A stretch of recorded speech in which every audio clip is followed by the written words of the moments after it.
Hozir. Bulbulman ahuzor chekib, toza gulzordan ayrildik.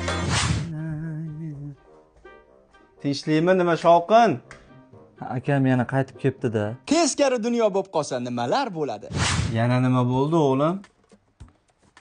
Keliniz kecha kech keluvdi. Shundan janjal chiqdi. Hay, endi ayol kishi ko'chani odami bo'lsa bolam. Senlar deb yurgan bo'lsa, kech keladi-da. Siz bilmaysiz-da, dada. Keliniz oxir payt o'zgarib qolgan. Telefonlariga Shahlo santexnik, Aziz elektrik deb yozib olib, menga xiyonat qilyapti. Men sen o'g'ilga 1000 marta aytganman, xotining telefonini kovlama deb. Meni biror marta ayin telefon tekshirganimni ko'rganmisan? Yo'q. Shuning uchun ham 35 yildan beri inoq yashaymiz. Bilmayapti dada. Hozir erkaklar yomon bo'lib ketgan-ku. Shunga rashk qilib tekshiruvdim-da. Tekshirmay o'l. Ana shori o'rtog'ing o'rgatgandir-da, tekshir deb aqllilik qilib. Qachon qarama xotinning orqasidan poylab yuradi. Ha, bo'pti, kepsan, bor. Kiyimingni almashtirib chiq. Ukang ovqat qilgan birga ichamiz. Ish qilib bu komandirovkadan qaytguncha kelinim olib ketsin-da. Bo'lmasa o'ldiradi hammamiz. Bolalar pul tushmabmi, bilmadingizmi? Endi oydi boshi ana Otabek aka keldimi? Aytdim, Ilhom qaytib keldi deb. Sen dadasini ko'rgan keldingsan. Hormanglar. Assalomu alaykum. Ilhom dop ketgan keldi shekilli. Ya, assalomu alaykum, kelin. Aka, kelin ham ketdi. Keling. Yaxshimisiz? Mana. Keling. Oling. Bekor ovora bo'lib to'g'ri ko'tarib yuribsiz ekanda. Keling. Ovorasi bormi? Kelin. Sen bor, kirlaringga qara. Yaxshimiz Shodiyaxon? Kozim akam yaxshimi? Rahmat dada. O'zingiz yaxshimisiz? Rahmat. Ayam yo'qmidi?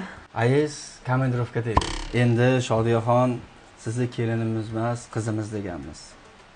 O'g'limi yaxshi demayman. Buni endi ayasi ozgina erkalatib o'rganda. Oxirgi payt juda ko'p janjal qilyapsizlar. Yo 3-farzandinglar ham o'g'il bo'lganiga achchig'i chiqyapti.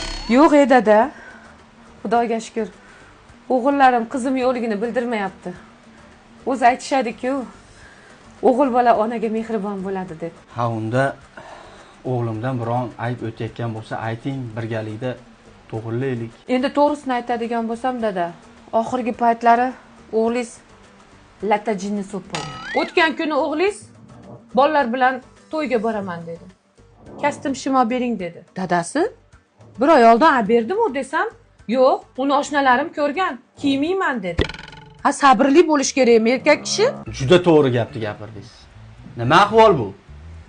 Ayin senlarni bizni boqaman deb 1 yildan beri bitta shtapil ko'ylada yurgan bo'lsa, o'g'lim.